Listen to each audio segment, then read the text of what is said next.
Deep in the heart of North America, centuries before European settlers arrived, a powerful and mysterious civilization thrived along the mighty Mississippi River. The Mississippian people built towering earthen mounds that still rise from the landscape today, silent witnesses to a culture rich with artistry, religion, and complex symbolism. But what truly sets them apart are the enigmatic symbols they left behind. Carved into shells, etched onto copper, and painted on pottery, these cryptic designs have baffled archaeologists for generations. Were they sacred messages, a lost form of writing, or perhaps maps to unseen realms? The answers remain just out of reach, buried in the layers of time. Picture this: you're holding a carefully crafted shell gorget, its surface adorned with intricate spirals, winged beings, and hands reaching toward the sky. Each line feels deliberate, charged with meaning, yet the stories they were meant to tell have faded into whispers. These symbols weren't just decoration, they were the language of a people who saw the world through a lens of deep spirituality and connection to the earth. Some designs echo celestial patterns, aligning with the movements of the sun and moon. Others depict figures that seem part human, part supernatural, guardians of thresholds between worlds. What were they trying to communicate, and why does their imagery feel so hauntingly familiar, even across the gulf of centuries? Today, we're unraveling the secrets of 30 of these extraordinary symbols, piecing together clues left behind by the Mississippian culture. From the infamous Birdman motif to the swirling crosses that may represent the cosmos itself, each symbol offers a tantalizing glimpse into a world vastly different from our own. Some scholars believe these designs held the keys to rituals that bridged the earthly and the divine. Others argue they were markers of identity, telling the stories of clans or lineages. One thing's for certain: decoding them could rewrite our understanding of pre-Columbian America. So let's journey together into the heart of this mystery, where every symbol is a doorway, and behind it, the echoes of a civilization waiting to be heard. Among the most striking and widespread Mississippian symbols is the enigmatic figure known as the Birdman. This powerful image appears across artifacts from Cahokia to Etowah, carved into shell gorgets, engraved on copper plates, and painted onto ceremonial objects. The Birdman isn't just a bird or a man, but something in between, a being with human limbs and avian wings, often clutching a severed head or a ceremonial mace. Some versions show him mid-transformation, as if frozen in the act of ascending to the sky. What makes this symbol so compelling isn't just its artistry, but the way it blurs the line between the earthly and the divine. One of the most famous depictions comes from the Cahokia Birdman tablet, a sandstone slab discovered near the ruins of North America's greatest pre-Columbian city. Here, the Birdman stands with wings outstretched, his body adorned with patterns that mirror the rays of the sun. Archaeologists have long debated his identity. Was he a protective spirit, a representation of a shaman's soul in flight, or perhaps a deity bridging the human world and the upper realms? The Mississippians left no written records, but the clues lie in the artifacts themselves.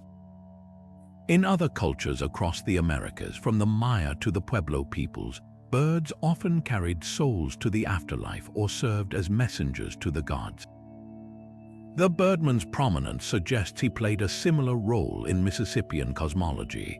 Then there's the darker side of the symbol. Some artifacts depict the Birdman gripping human heads, leading scholars to speculate about ties to ritual sacrifice or warfare.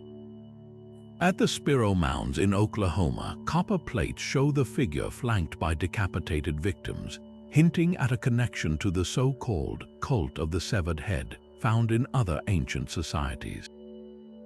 Yet for all its mystery, the Birdman feels oddly familiar, like an ancestor to the Thunderbird legends of later Native American tribes. Whether he was a guardian, a guide, or something more terrifying, one thing is certain: this symbol held profound power. And as we trace his wings across time, we catch glimpses of a belief system where the boundaries between man, nature, and spirit were far more fluid than we might imagine. Moving from the celestial birdman, we encounter another hauntingly beautiful symbol, the hand and die.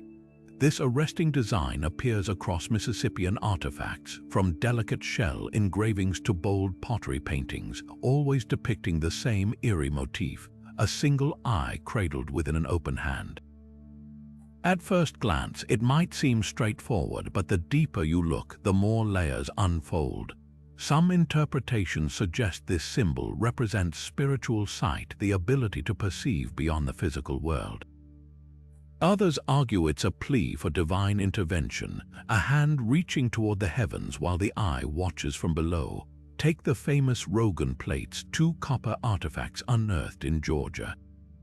Here, the hand and eye isn't isolated, it's framed by swirling motifs resembling sunbursts, hinting at a connection between vision and cosmic forces.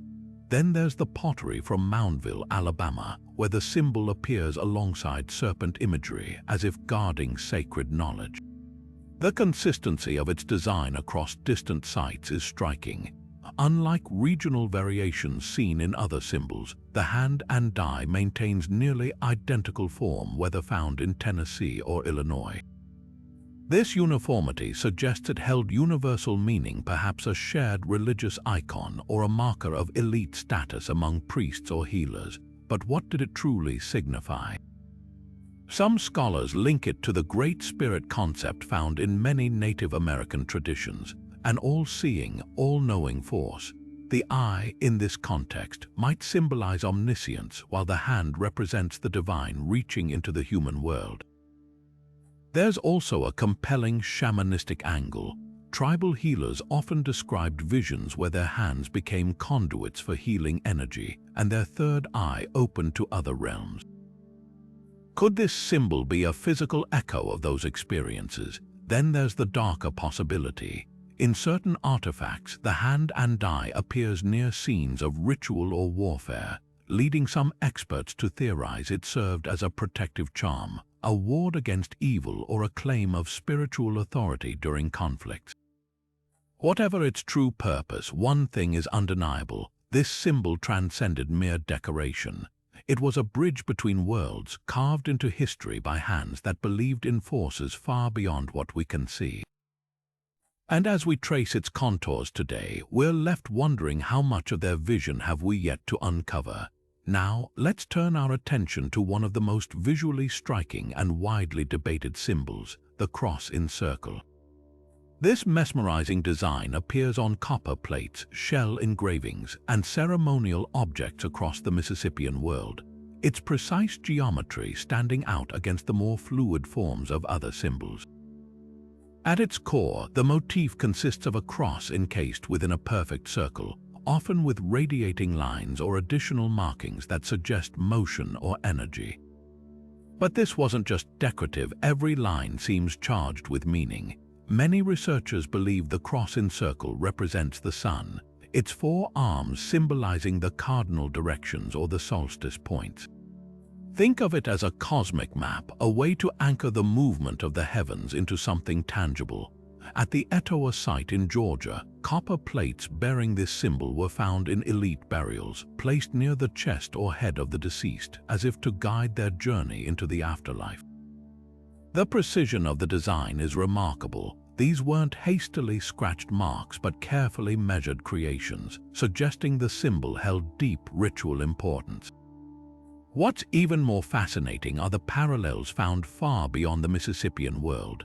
The Hopewell culture, centuries earlier, used similar cross and circle motifs in their earthworks, aligning them with solar events. Out west, Pueblo peoples painted sun symbols with nearly identical geometry onto kiva walls. And halfway across the globe, pre-Christian European cultures revered sun crosses that bear an uncanny resemblance. Could this be a case of convergent spiritual thinking, a universal human impulse to map the sacred onto the shapes of the cosmos? Then there's the darker, more enigmatic side. At the Spiro Mounds, the cross in circle appears alongside imagery of serpents and skulls, hinting at a connection to cycles of death and rebirth. Some scholars argue the four arms might represent the path souls could take after death, or the boundaries between the earthly and spirit worlds. Others see it as a marker of political power, a way for leaders to claim divine authority by aligning themselves with the sun's eternal cycle. One thing's certain, this symbol was far more than a pretty design. It was a bridge between earth and sky, a key to understanding how the Mississippians saw their place in the universe. And as we trace its lines today, we're left with a tantalizing question. Did they see the sun as a god, a guide, or something even more profound? The answer, like the symbol itself, remains just out of reach, shimmering at the edges of history. If the birdman soared between worlds and the hand and eye bridged the seen and unseen, the serpent slithered through the very foundations of Mississippian belief.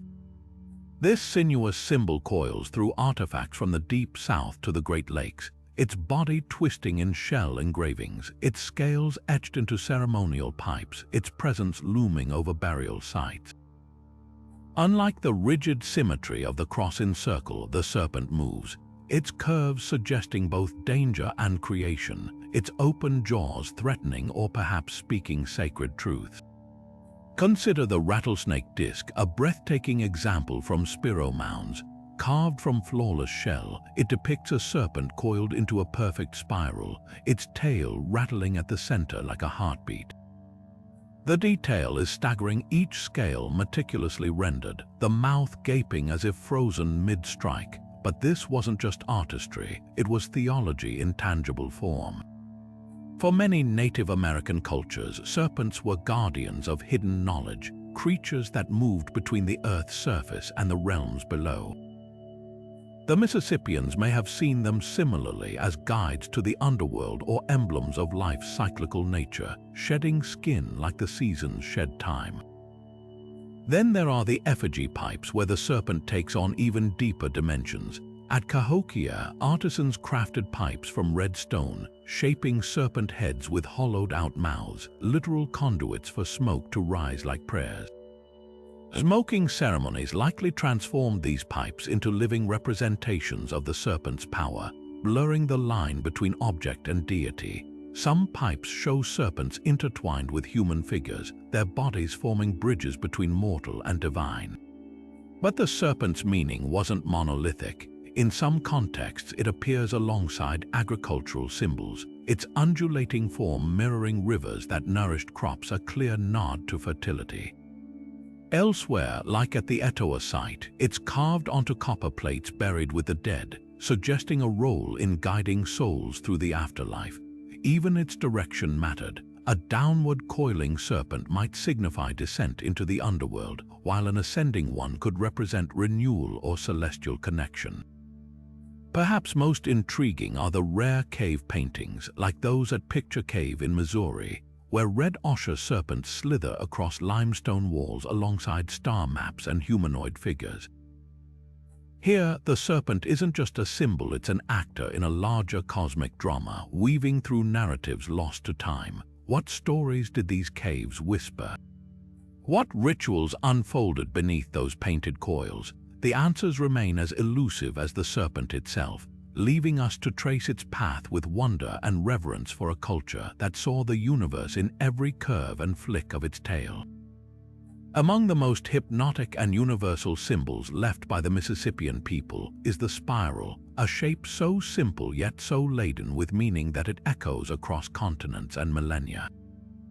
Etched into shell gorgets, carved onto stone tablets, and painted onto sacred vessels, this mesmerizing pattern curls inward and outward in perfect symmetry, as if holding the secrets of motion and time within its coils.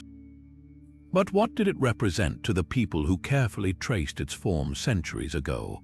At the Craig Mound in Oklahoma, archaeologists uncovered a breathtaking shell gorget where the spiral dominates the center, its lines flowing seamlessly like water circling a drain.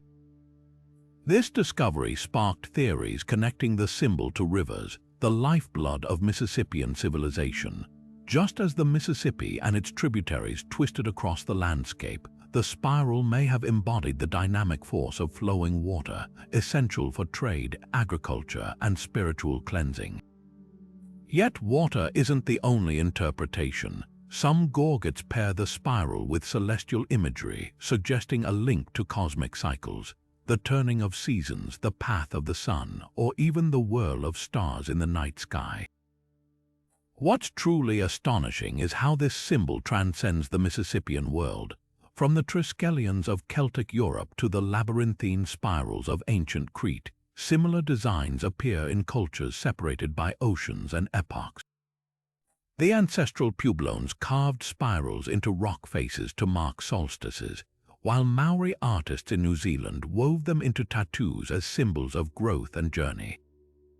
Could this shared visual language hint at something innate in the human psyche, a collective understanding of cycles, continuity, and the invisible forces shaping existence? Now look closer at the spiral's construction on these artifacts. Unlike haphazard scribbles, these were precise creations, mathematically balanced, often with a deliberate number of rotations. At Moundville, one shell gorget spiral completes exactly 7 coils before merging back into itself, a number sacred in numerous indigenous traditions. Other examples show the spiral bursting outward like a blooming flower, possibly symbolizing creation myths or the expansion of life itself. But the spiral's meaning wasn't fixed.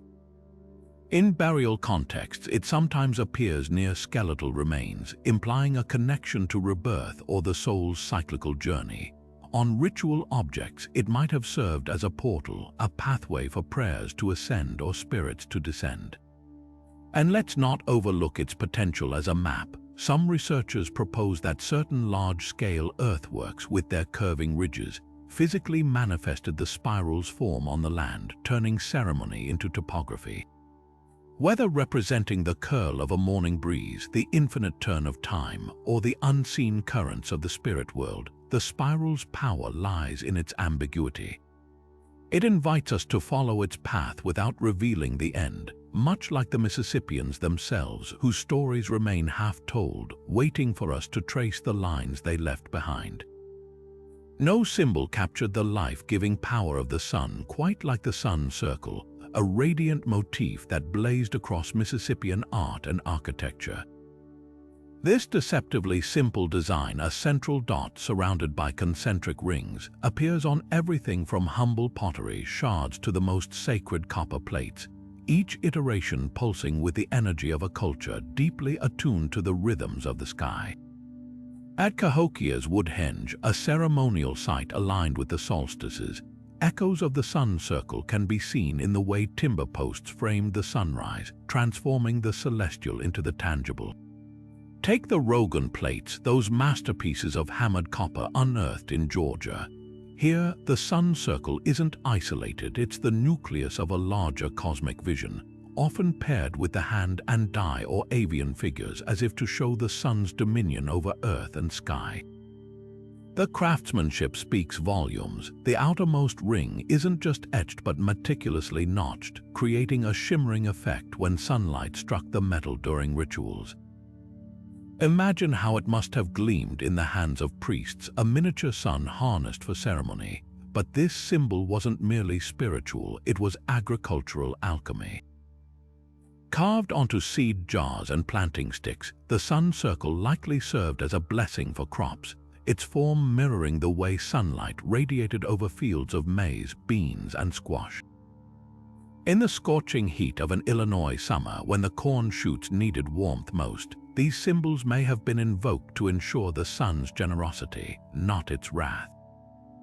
Some scholars argue the rings represent the solar halo, a phenomenon visible during planting seasons, making the design both prayer and practical almanac.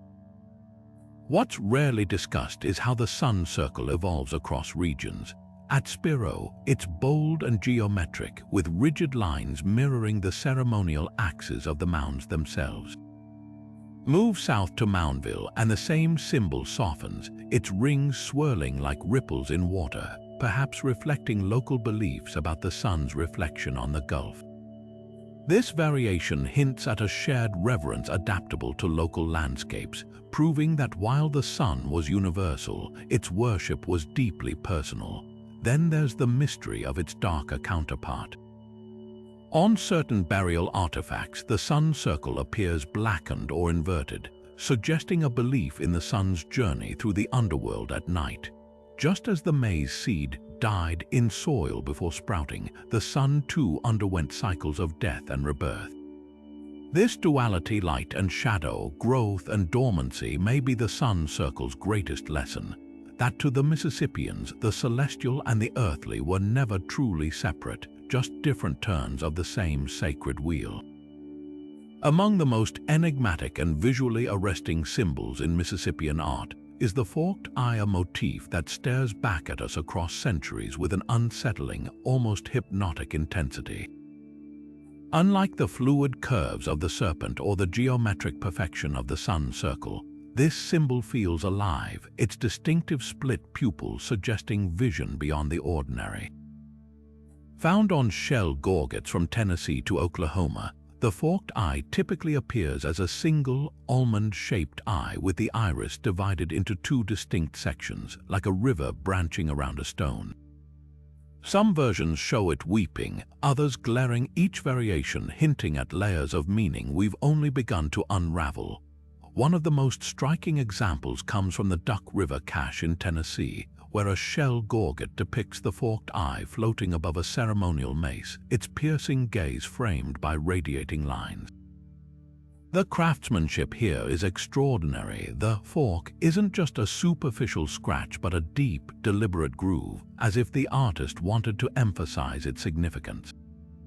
Archaeologists have long debated whether this symbol represented a supernatural being's gaze, a shaman's altered perception during rituals, or a mark of elite status. The truth might weave all three together. In many indigenous traditions, altered eyes, whether through face paint, masks, or symbolic art, signify the ability to see into spiritual realms. The forked eye could have served as a badge of authority, declaring its wearer or beholder as someone who navigated both the visible and invisible worlds. Compare this to the forked eye's appearance on stone tablets at the Swastika site in Georgia, where it's carved beside human figures with exaggerated, elongated heads. Here, the symbol takes on a more narrative quality, almost like a comic panel frozen in time. One tablet shows a figure holding the forked eye toward the sky, as if offering it to the gods or perhaps receiving vision from them. Another pairs it with the birdman, suggesting a connection between flight and heightened sight. The consistency of its form across materials is telling. Whether etched into delicate shell or hammered into rugged stone, the forked eye maintains its core identity, a testament to its cultural weight. But why the fork? Some scholars point to the split pupil's resemblance to celestial phenomena, the division of light during eclipses, or the double vision induced by hallucinogenic plants used in rites. Others see it as a metaphor for duality, life and death, sky and earth, the seen and unseen. There's also the practical angle. The Mississippians were astute observers of nature, and the forked pupils of certain animals, like reptiles or raptors, may have inspired the design. Imagine a copper plate catching firelight, the forked eye's divided gaze flickering like a predator's in the dark, both warning and invitation. Perhaps most intriguing is where these symbols cluster. At Spiro, forked eyes dominate ceremonial objects buried in the Great Mortuary, a mass grave filled with treasures. Were they guardians for the dead, ensuring safe passage, or seals of authority for the living elites who commissioned them? The answer might lie in between, in a world view where status and spirituality weren't separate paths but intertwined strands, like the forked branches of a sacred tree, reaching equally toward heaven and earth. As we study these unblinking eyes today, they challenge us to see more than artifacts, but portals into a culture where vision wasn't just about looking but truly knowing. From the hypnotic spiral emerges another fluid symbol, the Ogee, a shape that dances across Mississippian artifacts like a river bending through clay. This graceful double curve, resembling the letter S stretched wide, appears most often on ceremonial pottery and temple walls, its smooth arcs suggesting movement even in stillness. Unlike rigid geometric designs, the Ogee feels alive, water flowing over stone, smoke twisting toward the sky, or perhaps the winding path a soul might take between worlds. At the Winterville Mounds in Mississippi, archaeologists uncovered a stunning example, a ceramic bowl painted with interlocking Ogees that seemed to ripple outward when filled with liquid, transforming a simple vessel into a living map of currents. But the Ogee wasn't just aesthetic, it carried profound spiritual weight. In burial contexts, it frequently ornaments shell gorgets placed on the chests of the dead, its curves mirroring the meandering journey to the afterlife. Some scholars interpret it as a representation of the path of souls, a belief shared by later Native American tribes that depicted the afterlife as a river with treacherous bends. Other artifacts pair the Ogee with serpent imagery, reinforcing its connection to waterways, vital arteries for trade and survival in the Mississippian world. The symbol's versatility is striking. On temple murals at Cahokia, grand Ogees frame scenes of ritual processions, as if marking ceremonial pathways, while on copper plates from Etowah, miniature Ogees border portraits of deities serving as spiritual thresholds. Then there's the Triskele, a close cousin to the spiral, yet distinct in its own mesmerizing rhythm. Composed of 3 interlocked spirals radiating from a central point, this symbol pulses with energy, its tripartite structure suggesting concepts as varied as the phases of the moon, the stages of life, or the eternal cycle of birth, death, and rebirth. At Spiro Mounds, a shell cup bears one of the most intricate triskeles ever discovered, each spiral rotating with such precision that the design seems to spin when light shifts across its surface. The triskele's triple nature may have held special significance. Mississippian cosmology often grouped the world into tiers: the upper world, middle world, and underworld, and this symbol could have served as a unifying emblem of balance. What truly binds these symbols together is their presence in sacred spaces. Excavations at Moundville revealed a temple post carved with alternating Ogees and triskeles, as if the building itself were wrapped in motion. In elite burials, copper plaques featuring both motifs have been found clasped in skeletal hands, perhaps talismans to guide the deceased through the spiraling paths of the afterlife. Even the materials whisper meaning: the Ogee's fluidity rendered in fragile shell, the triskele's eternity forged in enduring copper. Together, they form a silent language of continuity and flow, reminding us that for the Mississippians, the boundary between the earthly and the eternal wasn't a line, but a curve endless and unbroken. The Chunkee Player leaps from Mississippian art with an energy unlike any other symbol, a figure forever frozen in motion, knees bent, arms poised, as if the next throw could shatter the centuries between us.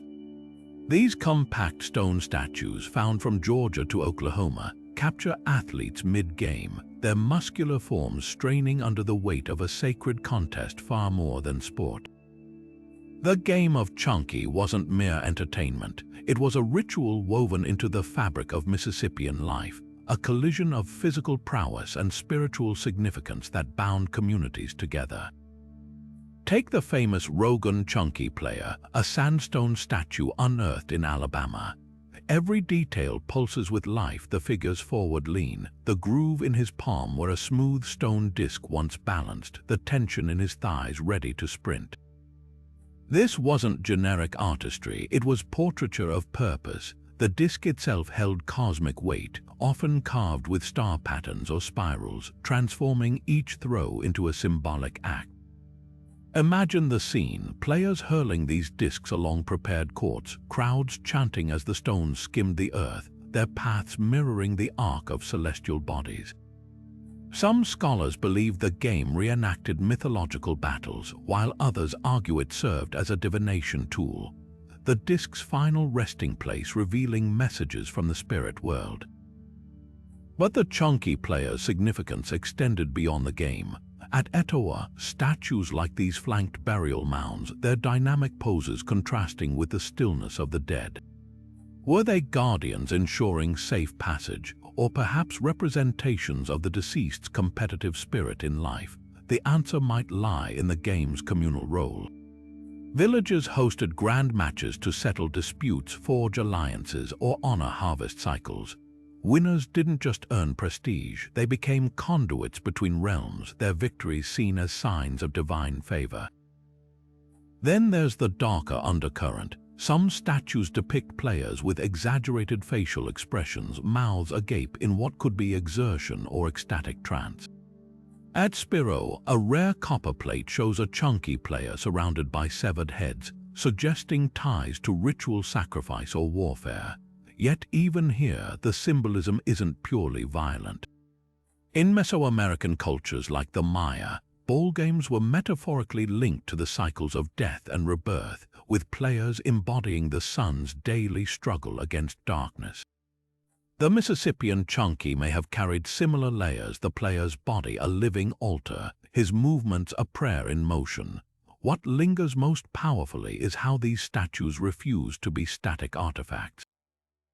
Their poses thrum with kinetic energy, as if the stone might suddenly animate and send the disc flying once more.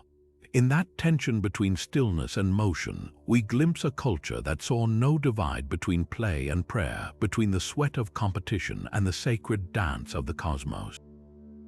The Chunkee Player's legacy isn't just in the game he played, but in the way he reminds us that for the Mississippians, even sport was a language of the divine.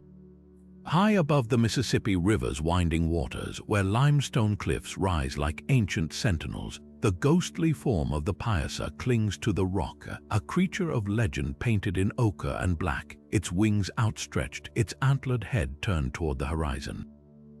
This colossal figure, first documented by European explorers in the 1600s, embodies one of the Mississippian culture's most debated symbols.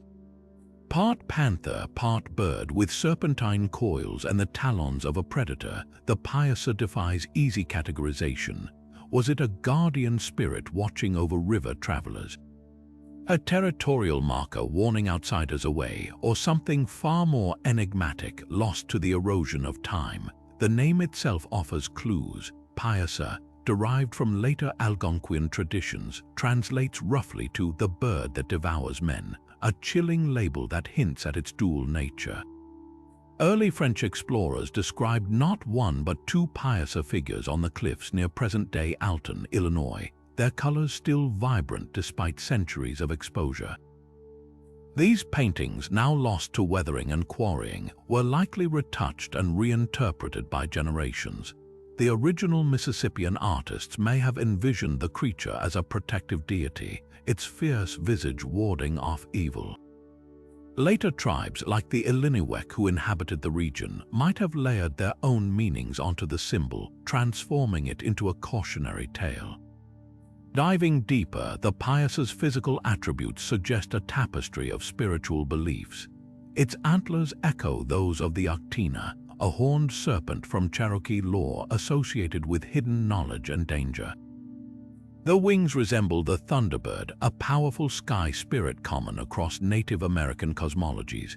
Even the positioning matters painted high on the cliffs. The Piasa would have been visible for miles, its gaze following river traffic like a silent sentinel. Some scholars propose it marked a sacred boundary, perhaps the entrance to a spiritual or political territory. Others argue it represented a supernatural being invoked during river-based rituals, its image a conduit for prayers before treacherous voyages. Then there's the darker thread woven into later Algonquian stories. Oral traditions describe the Piasa as a literal man-eater, a monster slain by a heroic chief who then demanded its likeness be painted as a warning. This shift from protector to predator might reflect cultural clashes or changing power dynamics in the region, yet the Mississippian original likely held more nuanced meanings. At Cahokia, similar hybrid creatures appear on copper plates, often flanked by celestial symbols. Could the Piasa have been a psychopomp guiding souls along the river of the afterlife? Or a metaphorical embodiment of the Mississippi itself, beautiful but deadly, life-giving yet unpredictable? Perhaps the most compelling evidence lies not in the cliffs but in the water below.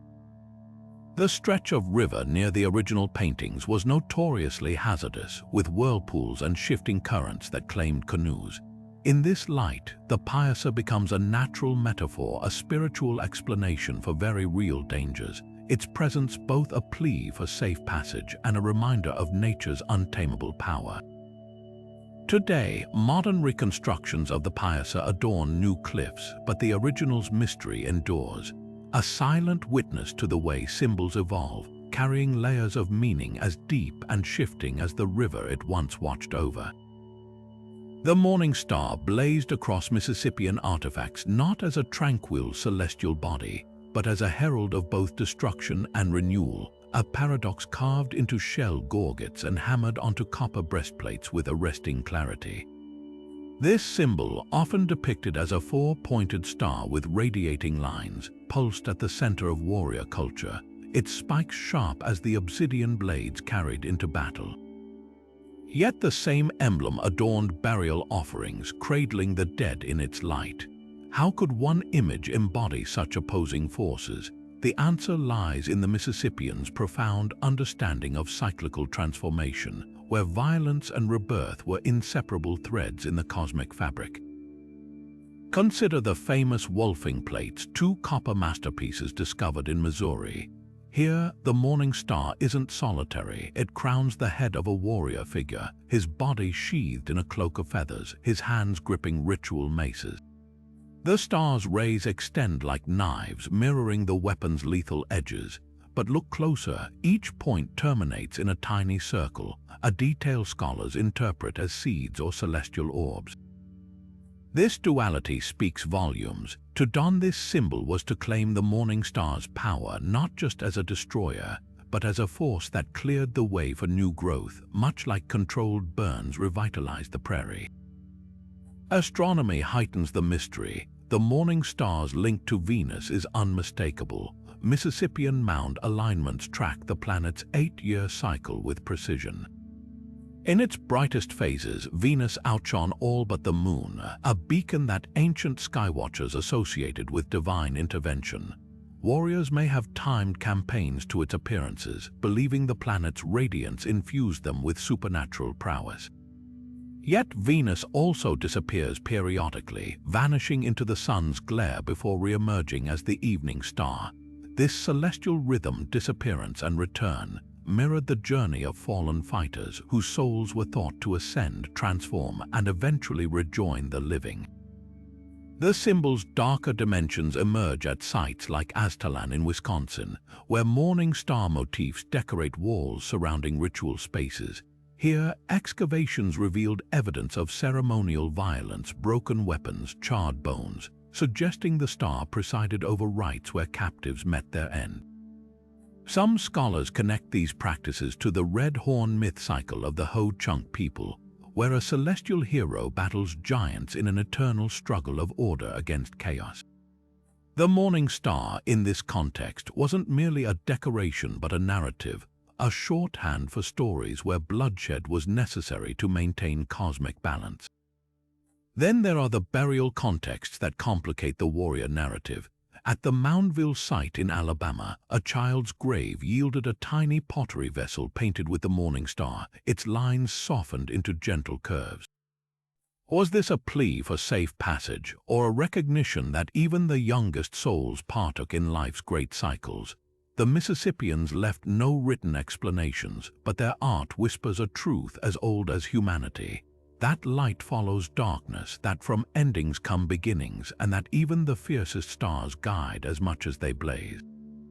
Among the most enduring symbols of the Mississippian world is the enigmatic figure known as the Mound Builder, a glyph that captures not just human hands shaping earth, but the very soul of a civilization that transformed landscapes into sacred geometry. This powerful motif appears on copper plates and shell engravings, depicting a stylized figure with arms upraised, often standing atop or beside stepped platforms that unmistakably mirror the great earthen pyramids of cities like Cahokia and Etowah. Unlike other symbols that represent celestial forces or mythical beings, the Mound Builder feels profoundly human, a celebration of the architects who moved mountains of soil basket by basket, generation by generation. One of the most striking examples comes from the Etowah site in Georgia, where a copper plate shows the Mound Builder framed by sun symbols and serpents, his body forming a living bridge between earth and sky. The plate was discovered in an elite burial placed near the chest of a high-status individual, perhaps a priest-king who oversaw construction rituals. What makes this depiction extraordinary is its layered meaning. The figure's upraised arms don't just suggest labor, they mimic the posture of prayer, linking physical toil with spiritual devotion. For the Mississippians, mound building wasn't merely engineering, it was an act of communion with the cosmos. Each layer of earth corresponded to levels of the universe, and every basket load carried was both a practical step and a sacred offering. Consider the engineering marvel of these mounds themselves. At Cahokia's Monk's Mound, over 22 million cubic feet of soil were moved without draft animals or wheeled carts. The Mound Builder glyph honors this collective achievement, but it also hints at deeper cosmology. Some versions of the symbol show the figure holding a ceremonial mace or a severed head, a stark reminder that these projects demanded not just sweat but ritual sacrifice. Excavations at Moundville revealed post holes where victims may have been tethered during foundation ceremonies, their lives offered to sanctify the earth. Yet the symbol's meaning wasn't monolithic. At Spiro Mounds, a shell gorget portrays the mound builder surrounded by agricultural motifs, corn stalks, squash vines suggesting a connection between earthworks and fertility. In this light, the glyph might represent a culture hero who taught people to shape the land for sustenance as well as worship. Other interpretations tie it to origin myths, like the Choctaw story of ancestors emerging from a primordial mound, or the Chickasaw tale of a wandering builder who raised hills as altars to the sun. Perhaps most poignant is how the mound builder glyph evolved alongside the culture itself. Early versions at Poverty Point in Louisiana show simpler, smaller figures, while later depictions at Etowah grow ornate, crowned with feathered headdresses. This progression mirrors the rise and fall of Mississippian cities, their ambitions literally etched into metal and shell. Today, as modern archaeologists trace the alignments of these mounds with solstice sunrises or reconstruct the ceremonial games played on their summits, the mound builder endures not just as a symbol of the past but as a challenge to remember the hands that shaped history, one basket of earth at a time. Where the single serpent slithered through Mississippian symbolism as a guardian of thresholds, the double-headed serpent emerges as something far more potent, a being with two gaping mouths, two sets of unblinking eyes, and a body stretched between worlds. This striking symbol, rendered most vividly in the copper repoussé plates of Spiro Mounds, coils with deliberate duality, its twin heads facing opposite directions like sentinels at the gates of existence. Unlike the singular serpent's fluid motion, this creature embodies tension, its form frozen in perfect equilibrium between forces we can barely glimpse. One of the most masterful examples comes from the Craig Mound cache, a copper sheet hammered so thin that light passes through its etched scales. Here, the double-headed serpent arches its necks outward, each head crowned with antlers or feathered crests, suggesting a fusion of terrestrial and celestial power. The craftsmanship is breathtaking. The artist used bone tools to press the design from behind, creating a low relief that catches shadows differently depending on the angle. But why two heads? Some scholars point to the obvious duality, life and death, sky and earth, creation and destruction, but the truth may be more nuanced. In Choctaw and Chickasaw oral traditions, horned serpents often appear as arbiters of balance, their split nature reflecting the need for harmony between opposing forces. The Mississippian double-headed serpent could have served a similar role, its presence in temples and burials a reminder that existence thrived on equilibrium. Then there's the material itself. Copper, painstakingly traded from the Great Lakes region, was more than just a medium, it was sacred. When polished, these plates would have shone like living water, the serpent's scales flickering as torchlight moved across them during ceremonies. Imagine the effect on observers, a creature both terrifying and magnificent, its dual heads seeming to shift independently in the unstable light. This wasn't static art, it was theater designed to evoke awe and perhaps fear. The placement of these symbols adds another layer. At Etowah, a double-headed serpent plate was found near a cluster of marble statues depicting kneeling figures with elongated heads, possibly priests or supplicants. The serpent's position suggests it loomed above them, a literal and figurative overseer.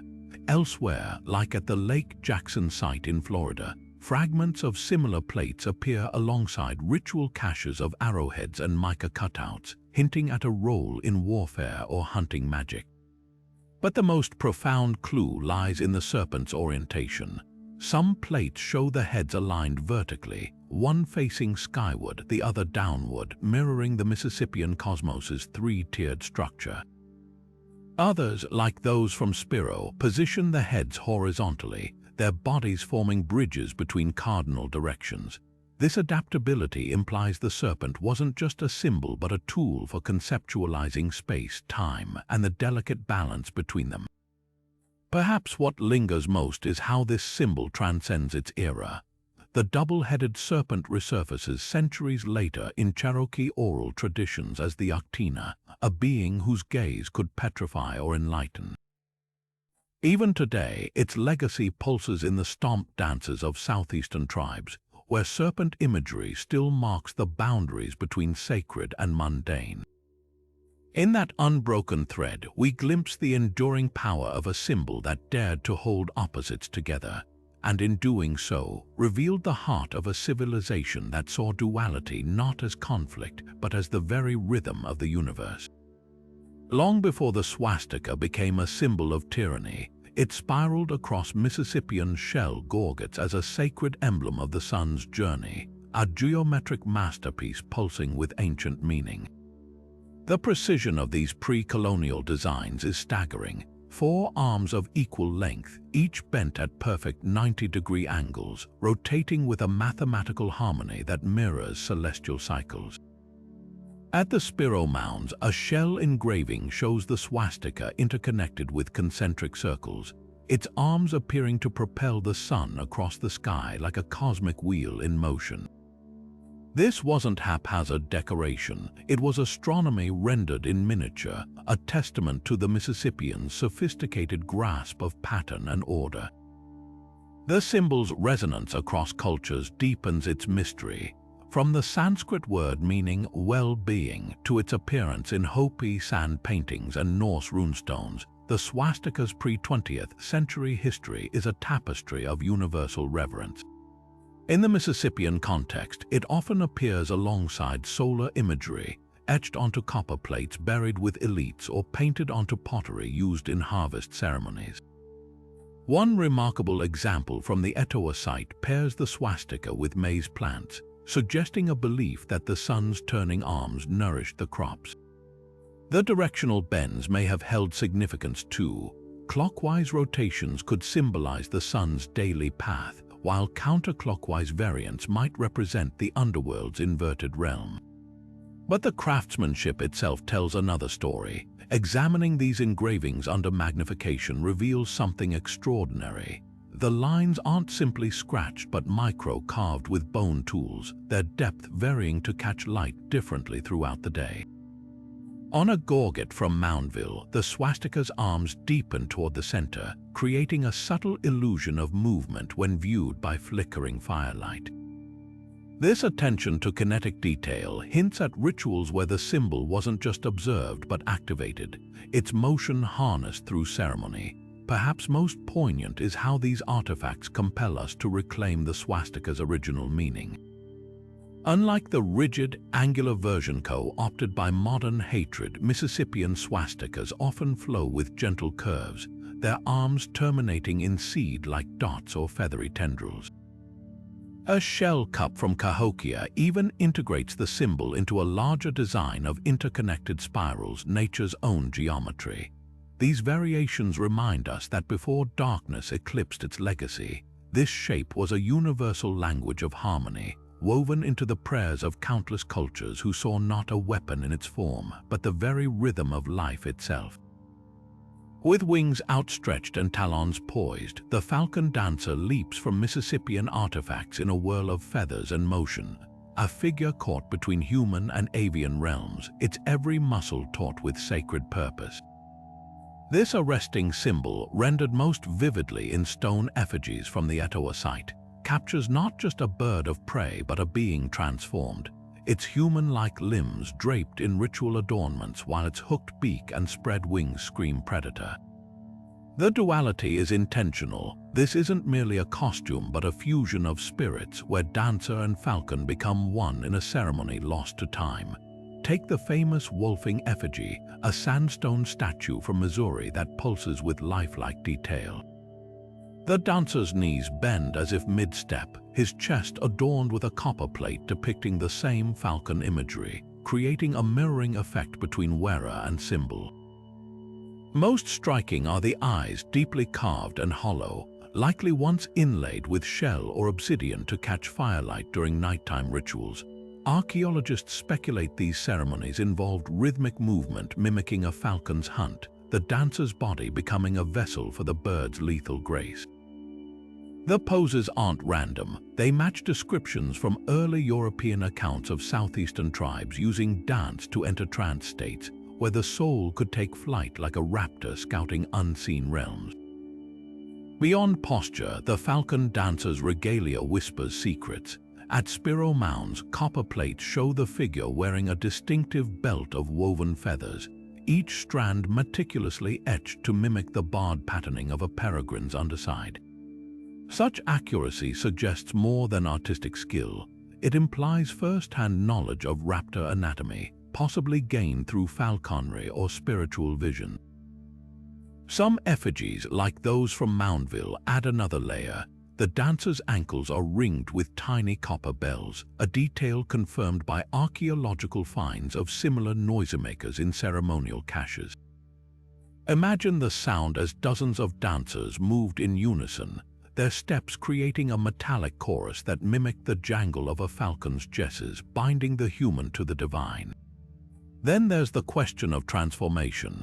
Several shell gorgets from Tennessee depict the falcon dancer mid-metamorphosis, human hands elongating into talons, facial features sharpening into a beak. This gradual shift might represent the moment of spiritual possession, where the dancer shed mortal limitations to channel the falcon's power. In Cherokee and Creek traditions, raptors often served as messengers between worlds, their keen vision piercing veils humans couldn't penetrate. The Mississippian falcon dancer may have fulfilled a similar role, his performance not entertainment but a sacred act of translation, interpreting omens from the sky or guiding souls to their celestial resting place. Yet the darkest interpretations emerge from burial contexts. At Cahokia's Mound 72, falcon imagery appears near a mass grave of sacrificial victims, their bones arranged in ways that mirror the dancer's poses. Was this symbol tied to rites of war, where captives became offerings to bird-like deities? Or did the falcon represent a psychopomp, ushering the deceased into an afterlife visualized as endless skies? The answer may lie in between, in a belief system where predator and protector weren't opposites but two faces of the same sacred force. A duality the Mississippians understood all too well, and one that still soars through their artifacts today, silent yet piercing as a falcon's cry. Beneath the surface of rivers and deep within the watery underworld of Mississippian belief lurked the water panther, a creature neither fully feline nor wholly serpent, but a nightmarish fusion of both. Unlike the celestial birdman or the life-giving sun circle, this symbol inhabited the shadowy realms below, its sinuous form painted onto burial urns and etched into ceremonial pipes with a mix of reverence and terror.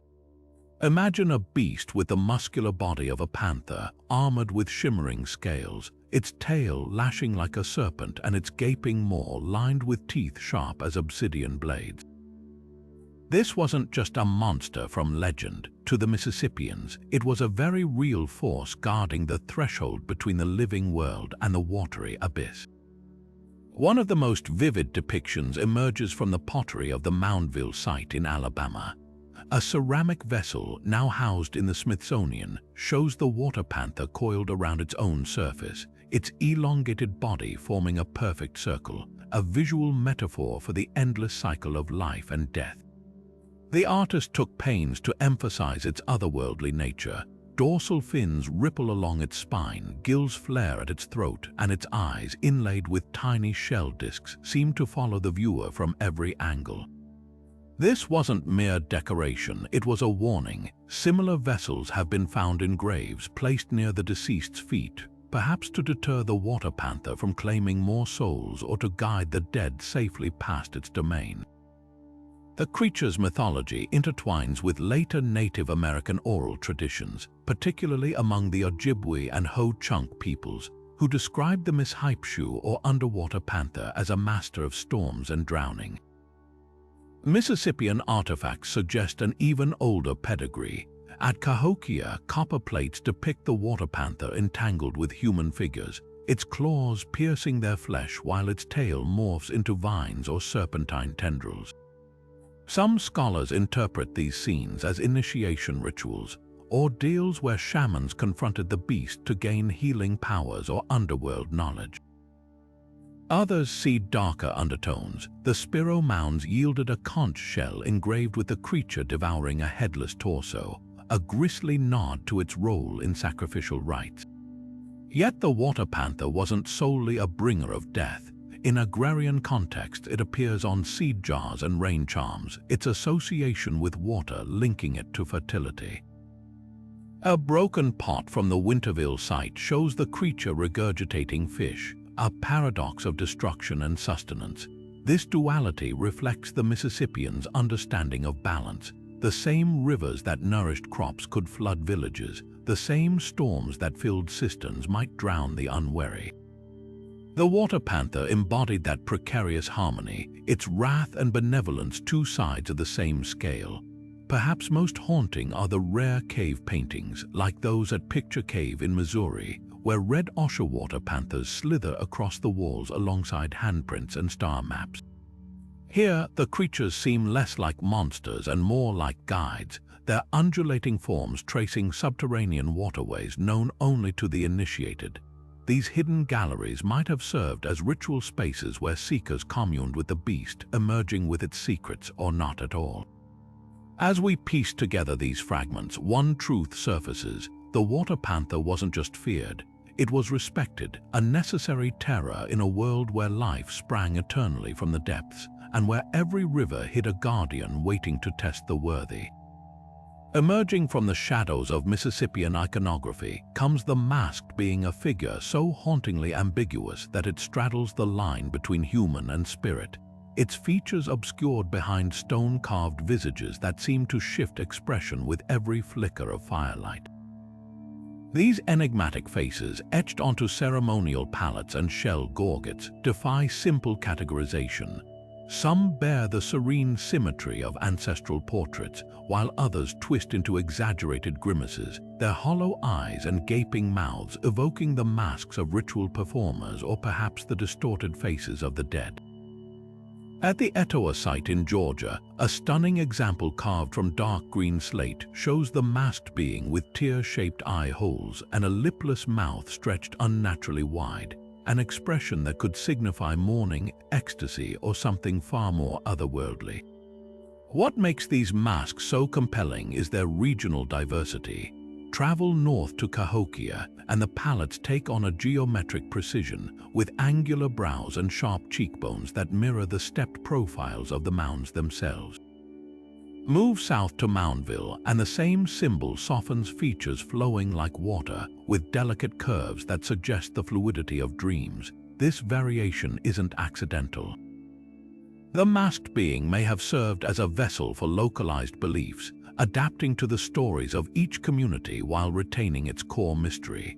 A particularly striking palette from Spiro mounds blends these styles, one side rigid and stern, the other sinuous and wild, a duality that could represent the interplay between order and chaos, or the merging of mortal and divine perspectives. Then there's the question of identity. Some scholars argue these masks depict clan ancestors, their stylized features acting as conduits for communication with the past. Others see them as representations of spirits, perhaps the same supernatural beings later recorded in Choctaw and Creek oral traditions as mediators between worlds. The materials themselves offer clues. Many palettes are crafted from rare stones traded across vast distances, like the gleaming red pipestone from Minnesota or the translucent green siltstone found only in Tennessee. These weren't everyday objects but sacred heirlooms, passed down through generations and likely activated during ceremonies where wearers became the beings they portrayed. Perhaps most chilling are the palettes that blur the line between mask and face. At the Wycliffe Mounds in Kentucky, archaeologists uncovered a sandstone plaque where the masked being's features seemed to emerge from the stone itself, its mouth slightly ajar as if whispering across centuries. Nearby, a burial contained a similar palette placed over the deceased's face, an eerie parallel to later Native American burial customs where masks protected the dead on their journey. Whether guardian, ancestor, or deity, one truth endures: these stone faces were never meant to conceal but to reveal. In their silent stares, we glimpse a culture that understood identity as something fluid, a tapestry woven from memory, myth, and the unseeable forces that shaped their world. Among the rarest and most enigmatic of Mississippian symbols is the bilobed arrow, a design so distinctive that even fragmentary examples leap out from archaeological collections. Unlike conventional arrowheads, this symbol splits at its tip into two pronounced lobes, creating a forked silhouette that seems to pierce both the physical and spiritual realms. The few surviving artifacts bearing this mark, no more than a dozen confirmed across the entire Mississippian world, hint at a significance far beyond ordinary weaponry. One extraordinary copper pendant from Spiro Mounds shows the arrow not as an isolated glyph but as part of a celestial tableau, its dual points aligned with star-like dots while its shaft dissolves into swirling currents reminiscent of the path of souls. Theories about its meaning diverge sharply. Some scholars point to its resemblance to actual bifurcated arrowheads found at ritual sites, blades designed to cause maximum hemorrhaging in game or warfare. In this light, the symbol may have served as a hunting talisman, its doubled tips representing doubled lethality. A shell gorget from the Duck River cache supports this view, showing the bilobed arrow lodged in the flank of a stylized deer with liquid-like beads spilling from the wound. Yet other artifacts complicate this interpretation. At Moundville, a ceramic bowl depicts the arrow soaring upward, its lobes unfurling like petals or wings, suggesting a role in guiding souls skyward rather than felling prey. What's undeniable is the care invested in crafting these symbols. The copper examples show meticulous repoussé work, with the lobes deliberately rounded to catch light differently from their razor-straight shafts. This contrasts soft curves meeting hard edges may have embodied the Mississippian understanding of duality, the harmony between life-taking and life-giving, between earthly pursuits and cosmic journeys. Even the material choices whisper meaning. The few bilobed arrows carved into shell gorgets come exclusively from the outer walls of whelks, the strongest part of the shell, as if the symbol demanded the sturdiest canvas. The symbol's rarity adds to its mystique. Unlike the ubiquitous birdman or sun circle, the bilobed arrow appears only in elite contexts, burial caches of high-status individuals, or temple offerings of exceptional quality.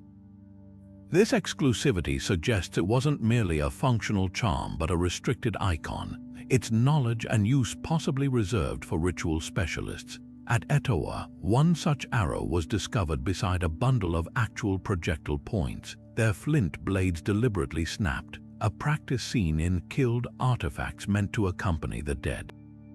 Here, the bilobed arrow may have served as both weapon and key, arming the deceased for spiritual battles ahead while unlocking passages between worlds. Perhaps most tantalizing are the faint traces of a connection to later indigenous traditions. The Choctaw speak of the two-pointed arrow in origin stories, a divine weapon that split the first tree to release humanity. The Cherokee recount shamans using forked staves to draw illness from bodies, their motions mirroring the arrow's bifurcated path. Whether these are distant echoes or mere coincidence remains uncertain. What lingers is the image itself, a missile frozen mid-flight, its twin tips poised to strike or bless, reminding us that for the Mississippians, even the act of piercing carried layers of meaning we're only beginning to unravel. Glinting in the firelight of ancient ceremonies, the copper axe wasn't just a tool. It was a declaration of power, a masterpiece of metallurgy that connected the Mississippian world through rivers of trade and ritual. These weren't crude blades for felling trees, but precision-crafted symbols, their surfaces etched with intricate motifs that transformed them from mere objects into sacred texts. At the Spiro Mounds in Oklahoma, archaeologists uncovered a cache of these ceremonial axes, each one revealing a story written in copper and fire. The finest example, now housed in the Smithsonian, measures over a foot long with edges too delicate for practical use, its true purpose revealed in the swirling designs that cover its surface, interlocking sun symbols, avian figures, and the unmistakable forked eye motif echoing the spiritual language of the elites who wielded them. The journey of these axes begins far from Spiro, in the copper-rich lands around Lake Superior, where raw ore was painstakingly hammered into thin sheets and traded southward across thousands of miles. This wasn't casual barter, but a carefully controlled exchange, with finished axes circulating among temple towns as both diplomatic gifts and status markers. Chemical analysis tells a fascinating tale. Some Spiro axes contain trace elements matching distinctive geological signatures from Michigan's Keweenaw Peninsula, proving they traveled farther than most Mississippians ever would. The effort invested in their creation boggles the mind. Artisans used a technique called annealing, repeatedly heating and hammering the copper to prevent brittleness, a process requiring knowledge passed down through generations of metalworkers.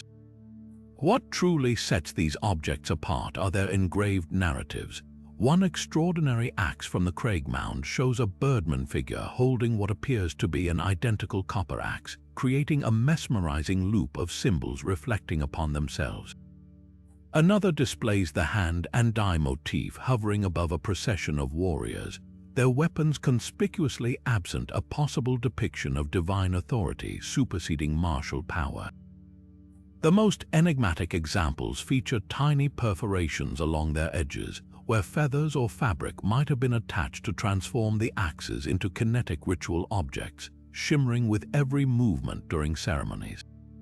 The context of their discoveries speaks volumes. At Spiro's Great Mortuary, copper axes rested atop woven mats alongside conch shell drinking cups and piles of mica cutouts, arranged as if for some grand otherworldly feast. Many show signs of deliberate killing, bent blades, snapped handles, a practice seen across cultures when objects were sent to accompany the dead. Yet some remained pristine, like the pair found flanking a buried Chunkee stone at Moundville, their positions suggesting guardianship over the beloved game's spiritual essence. Beyond their ceremonial role, these axes illuminate the political landscape of the Mississippian world.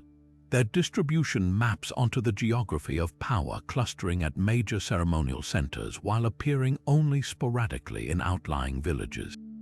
The copper itself carried meaning. Unlike the local chert used for everyday tools, this exotic material embodied connections to distant networks and esoteric knowledge. When a leader raised such an axe during gatherings, they weren't just displaying wealth but demonstrating access to the far-flung sources of spiritual and political authority. Perhaps most poignant are the faint fingerprints sometimes preserved in the copper's patina, the literal touch of artisans, traders, and priests who handled these objects centuries ago. In their reflective surfaces, we glimpse not just a symbol of power, but the living hands that shaped a civilization's most sacred stories, forging connections between earth and sky, between distant peoples and across the ages themselves.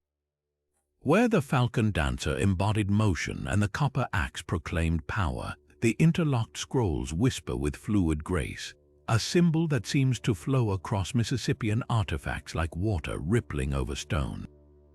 This mesmerizing design, composed of symmetrical, ribbon-like curves weaving in and out of one another, appears most often on ceremonial pottery and shell gorgets from the Spiro mounds. The precision of these intertwined bands is staggering. Each scroll mirrors its counterpart with mathematical harmony, creating an illusion of perpetual movement. Some scholars see in these undulating lines a map of the great river systems that connected Mississippian cities, their trade routes made sacred through art. A particularly striking example from the Craig Mound shows the scrolls framing a central avian figure, their curves mimicking the wings sweep as if the bird rides celestial currents. What lends weight to the river theory are the materials themselves. Many scroll-adorned gorgets were carved from freshwater mussel shells, their pearlescent surfaces enhancing the water-like flow of the design. On pottery from Moundville, the interlocked scrolls often appear alongside fish and serpent motifs, reinforcing an aquatic connection. Yet there's another layer. The scroll's endless intertwining might represent the cyclical nature of time or the interconnectedness of spiritual and earthly realms. A rare copper plate from Etowah takes this further, depicting the scrolls as vines bearing tiny human faces, suggesting the symbol could also embody ancestry, the living and the dead woven together in an unbroken coil. Now contrast this fluidity with the rigid symmetry of the step fret, a design of stacked, zigzagging lines that resembles a never-ending staircase. Etched onto temple walls and stamped into clay tablets, this geometric motif pulses with architectural intent.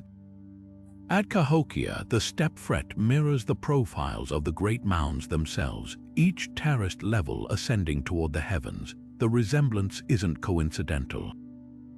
Excavations at the Kincaid site revealed a ceremonial post carved with step fret patterns, positioned to align with the summer solstice sunrise, when light would illuminate each step in sequence, transforming wood and shadow into a cosmic timepiece. The step fret's potential meanings unfold like its own jagged path. Some interpret it as a literal stairway for shamans to ascend between worlds, an idea supported by Choctaw oral traditions describing celestial ladders. Others note its resemblance to lightning or mountain ranges, symbols of raw natural power. The most compelling evidence comes from burial contexts. At Spiro, a shell gorget bearing the step fret was placed at the feet of a high-status burial, its peaks pointing upward as if directing the deceased's journey. Another from Moundville shows the design capped by a radiant sun, fusing earthly ascent with celestial reward. Materiality again tells a story. While the interlocked scrolls favor organic mediums like shell and clay, the step fret dominates harder surfaces, stone altars, copper plaques, even tattooed onto the skin of wooden figurines. This dichotomy speaks volumes: water versus stone, fluidity versus fixity, the meandering river against the immutable mound. Yet in rare artifacts like a ceremonial palette from the Winterville site, the two symbols merge, scrolls softening the step fret's angles into something resembling sacred waves breaking on architectural shores. In these unified designs, we glimpse a culture that saw no contradiction between movement and permanence, between the ever-changing and the eternally anchored, a balance as vital today as it was 7 centuries ago. Where earlier serpents of the Mississippian world embodied the silent depths of rivers or the coiled mysteries of the underworld, the horned serpent arrives with the crack of thunder, a creature not of hidden currents but of tempests made flesh. This imposing symbol redefines serpentine power, its antlered crown splitting the sky like lightning, its scaled body thrumming with the raw energy of storms. Unlike the aquatic water panther or the earth-bound double-headed serpent, This being reigns in the tumult between heaven and earth, its roar echoing through cave walls and copper plates alike.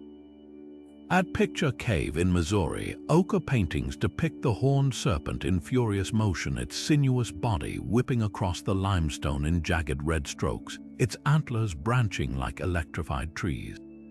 The artists didn't merely paint a creature, they captured the moment the storm took form. What sets the horned serpent apart is its visceral connection to atmospheric fury. A copper plate from Etowah shows the serpent coiled around a celestial disk, its antlers piercing the circle as if rupturing the boundary between sky and land. The craftsmanship here is deliberate. Hammered indentations along the serpent's back mimic the textured scales of a rattlesnake, while the antlers, rendered in delicate repousse, curve upward like the conductive rods of nature itself. This wasn't just art, it was a sympathetic charm, a way to harness the storm's dual nature of destruction and renewal.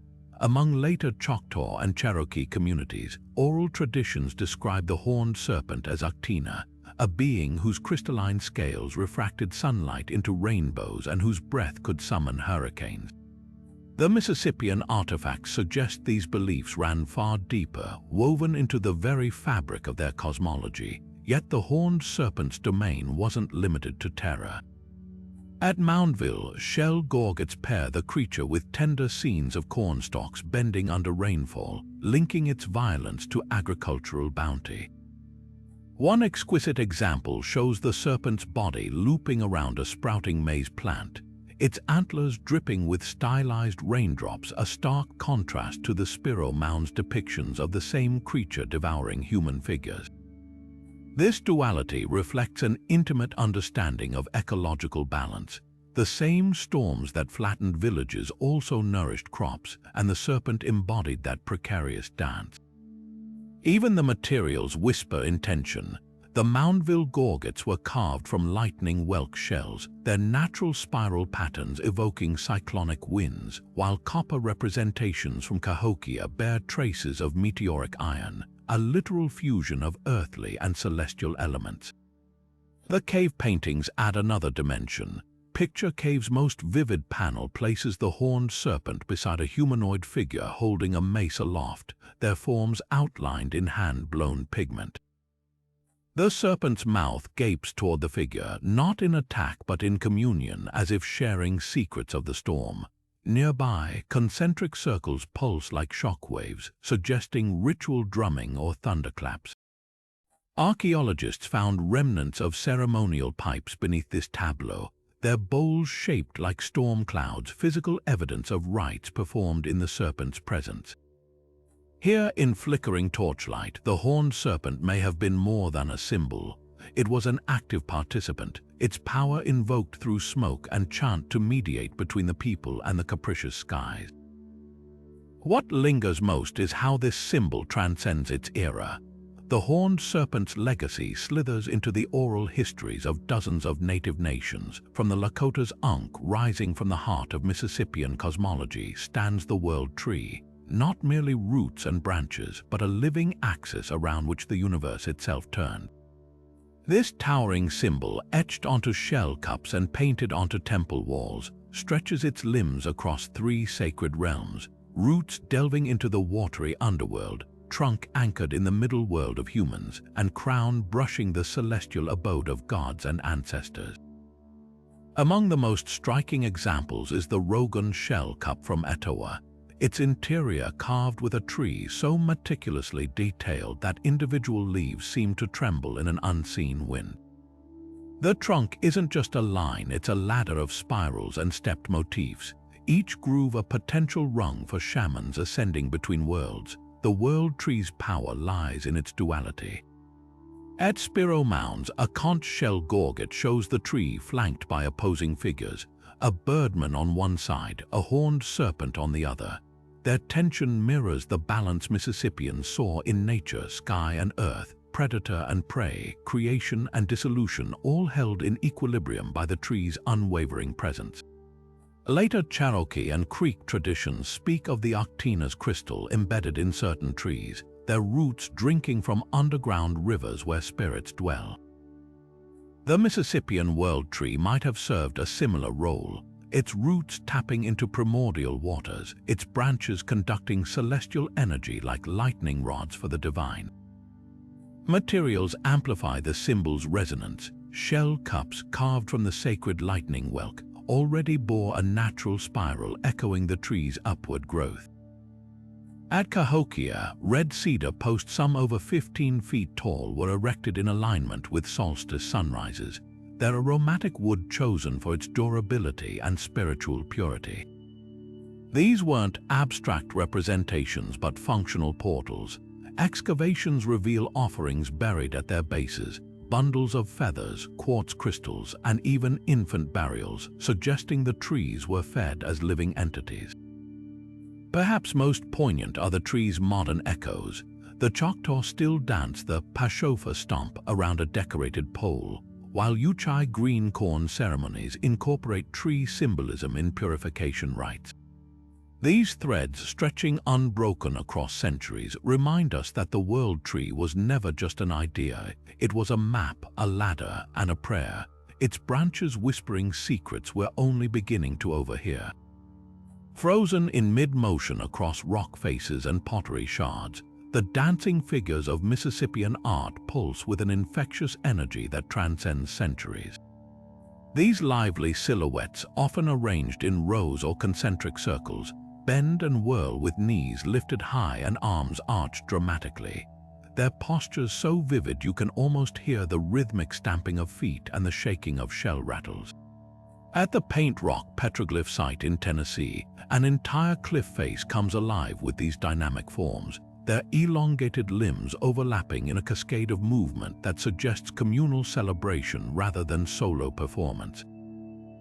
What sets these figures apart from static symbols is their sheer physicality.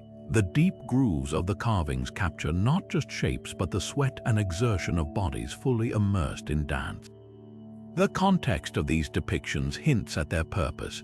On a ceramic vessel from Moundville, dancing figures encircle the bowl's shoulder, their torsos painted with intricate designs resembling ceremonial tattoos or woven regalia.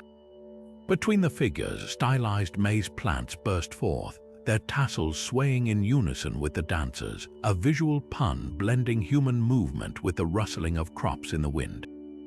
This pairing strongly suggests harvest festivals where dance served as both thanksgiving and sympathetic magic to ensure continued abundance. Archaeologists note the seasonal timing of such rituals. At the Winterville Mounds in Mississippi, alignments between certain earthworks and the autumn equinox sunrise implied dances coincided with the first harvest moons, turning celebration into celestial theater. Yet the postures themselves tell another story. Unlike the rigid poses of deity figures, these dancers exhibit a naturalism rare in Mississippian art. One petroglyph panel at Pinson Mound shows a figure bent backward at the waist, arms flung out as if in ecstatic release. Others display the distinctive knee and raise step documented in early European accounts of southeastern stomp dances, where dancers lift one leg while keeping the opposite foot firmly planted, creating a percussive connection with the earth.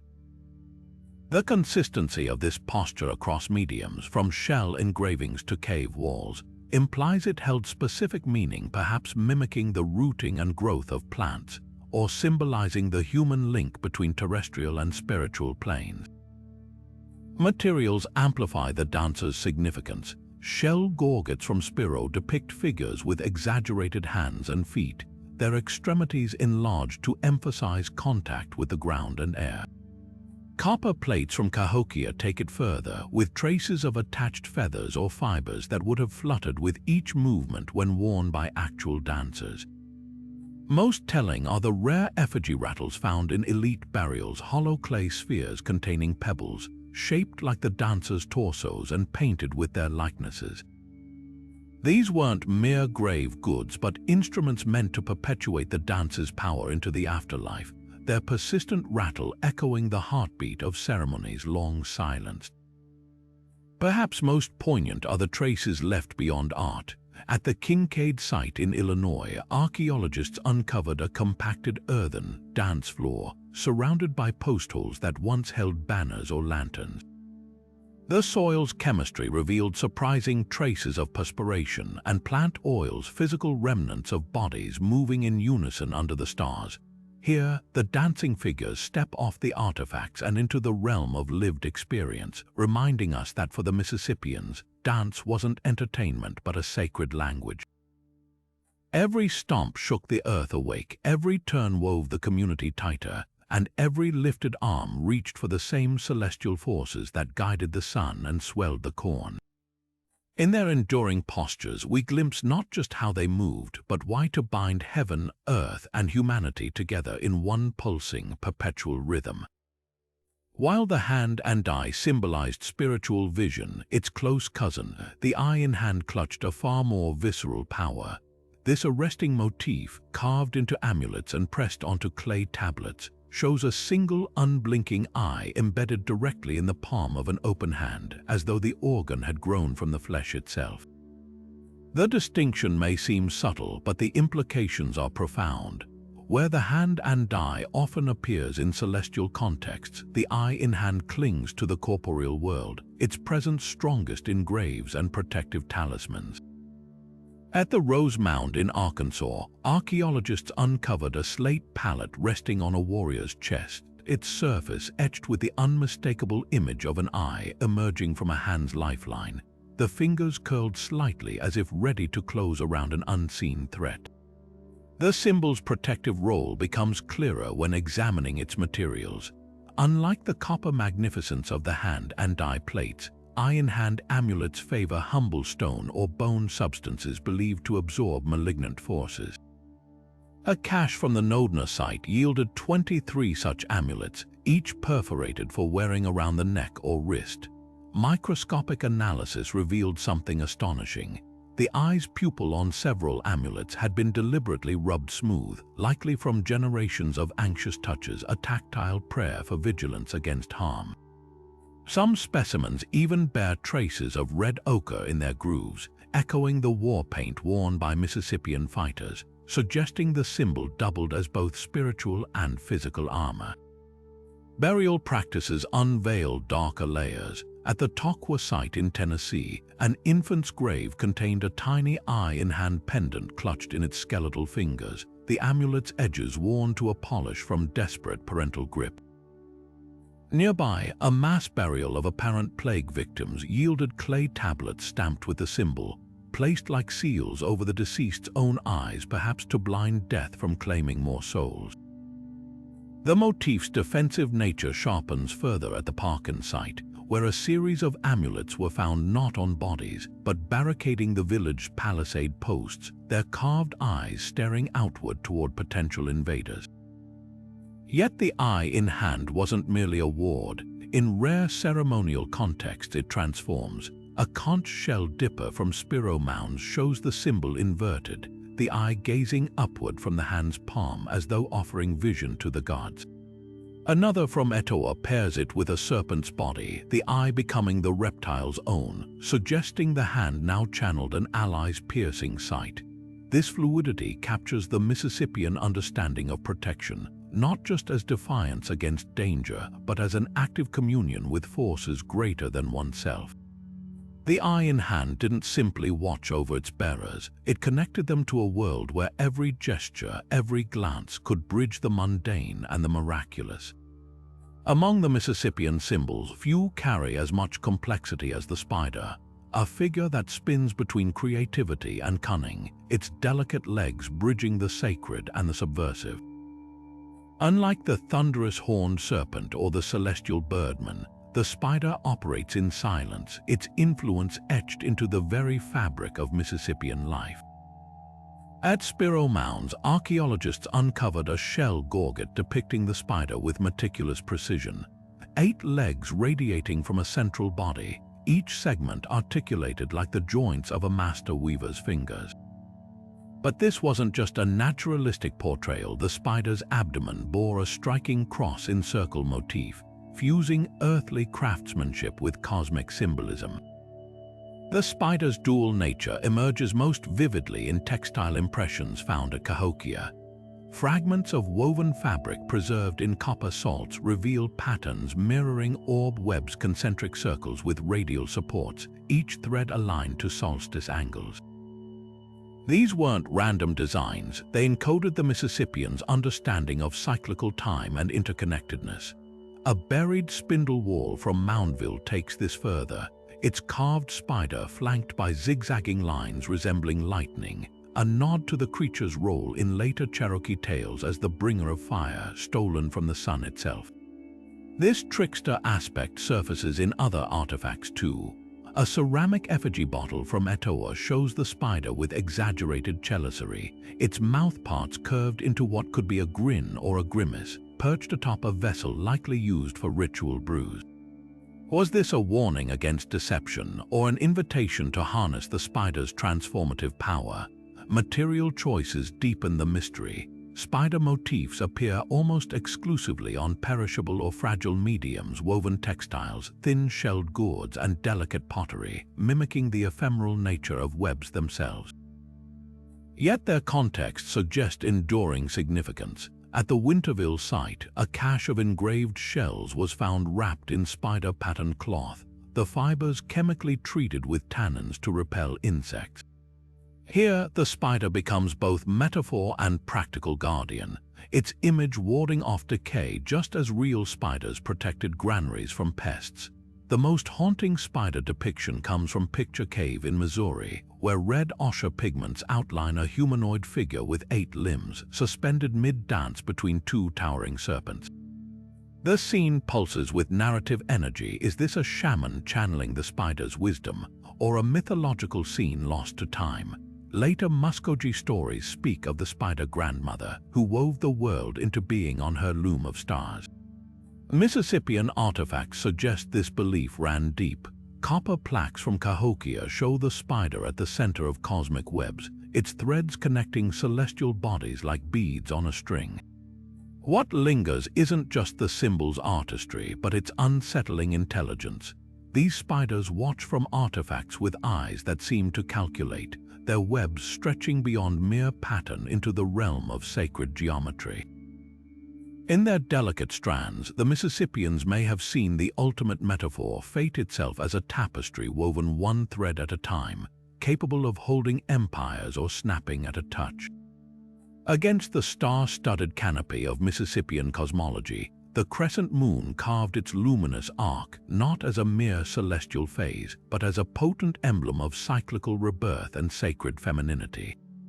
This elegant symbol, curved like a hunter's bow or the hull of a spirit canoe, appears most vividly on temple walls at Cahokia, where it floats beside the bold radiance of sun disks in a celestial dance of balance. One striking relief from Mound 72 shows the crescent cradling a cluster of tiny dots, a configuration modern astronomers recognize as the Pleiades, proof of the Mississippians' precise lunar observations. The moon's waxing and waning didn't just mark time, it pulsed with the rhythm of creation itself, its silver glow mirrored in the shells of freshwater mussels carefully arranged in burial mounds to mimic its shape. The connection to feminine power resonates through material choices. Unlike solar symbols rendered in fiery copper, crescent motifs favor pearlescent shell or pale sandstone, materials that catch the soft luminescence of moonlight. A ceremonial palette from Moundville depicts the crescent superimposed over a woman's torso, her body arching in sync with its curve, while another from Etowah shows it resting atop a stylized vessel shaped like a womb. These artifacts suggest the moon governed not just calendars but the mysteries of fertility, childbirth, and the cyclical nature of life. Oral traditions from descendant nations like the Choctaw speak of Moon Woman, a deity who wove the first mortal from clay during the Crescent phase, a story that may echo far older Mississippian beliefs. Yet the Crescent's partnership with solar imagery reveals deeper layers. At the Winterville Temple complex, murals alternate crescents and sunbursts along processional routes, their pairing likely mirroring solstice and equinox ceremonies. The famed Rogan plates take this further, One copper disc shows a warrior figure holding a crescent aloft like a shield, while the sun blazes from his forehead. This duality reflects an understanding of cosmic equilibrium, the sun's relentless vigor tempered by the moon's reflective wisdom, masculine and feminine energies orbiting each other in perpetual harmony. The crescent's darkest implications emerge in burial contexts. At Spiro's great mortuary, shells arranged in lunar phases lead to a central pit where a young woman was interred with 31 notched bones, one for each day of the moon cycle. Nearby, a conch shell dipper bears an engraving of the crescent morphing into a serpent, its jaws swallowing a star. Was this a metaphor for the moon's monthly disappearance or a portal through which souls traveled? The answer may lie in between, in the quiet power of a symbol that governed tides of both earth and spirit, its silver curve a promise that what vanishes will always wax anew. Commanding attention in Mississippian processional scenes, the feathered staff rises above mere ornamentation, its towering silhouette etched onto copper plates and painted across temple walls speaks a silent language of authority. These imposing staffs, sometimes depicted as twice the height of their bearers, combine the earthly and the ethereal, polished wood shafts crowned with cascades of rare raptor feathers, their tips often terminating in carved effigies of mythic beings. At Moundville, a copper repoussé plate captures a ceremonial parade where staff-bearers walk single file, their feathered standards bristling like the quills of some great celestial porcupine. The precision of these renderings is remarkable, each feather individually outlined, the central shafts notched at intervals that likely marked ritual measurements or calendrical cycles. What elevates the feathered staff beyond status symbol is its recurring association with threshold moments. In shell engravings from Spiro, staff-bearers flank doorways of temple mounds, their implements forming a living archway for passing dignitaries. A particularly vivid gorget shows the staff's feathers trembling mid-motion, suggesting they weren't static emblems but dynamic ritual tools, perhaps shaken to summon ancestral presence. The material's whisper exclusivity. Microscopic residue analyzes revealed traces of scarlet macaw feathers on several excavated staff finials, precious trade items imported from Mesoamerica and reserved for the most sacred ceremonies. Later Natchez traditions describe similar staffs used during the Great Sun's appearances, their feathers ruffled by attendants to mimic divine breath. The staff's evolution mirrors political shifts. Early depictions at Cahokia show simpler designs, single eagle feathers bound to saplings. By the height of Mississippian culture, staffs grow ornate, their shafts inlaid with mica mirrors or copper plaques depicting the birdman. This escalation parallels the centralization of spiritual authority, where control of ceremonial objects became indistinguishable from governance. At Etowah, a buried staff was found with its feathers deliberately snapped, a killing ritual scene in objects accompanying elites to the afterlife, ensuring their authority translated to the spirit world. Yet the feathered staff's true power may lie in its absence as much as its presence. Processional scenes consistently show gaps where staffs should be, like the famous Rogan plates where one figure holds nothing but empty hands in staff cradling posture. These voids likely represent invisible spirit staffs accessible only to initiated shamans during trance states. In this light, the physical staff becomes both tool and training wheel, a focus point for channeling forces that ultimately transcended material form. Whether marking territorial boundaries, orchestrating cosmic alignments, or manifesting the unseen, these feathered sentinels stood as literal and figurative touchstones bridging the human hierarchy below with the feather-bright heavens above. At the intersection of earth and sky, where the four winds converge, stands the cosmic cross, a symbol so fundamental to Mississippian belief that it shaped their cities, their rituals, and their very understanding of existence. This profound design, a simple cross within a circle, transcends decoration. It's a celestial map, a spiritual compass, and an architectural blueprint fused into one.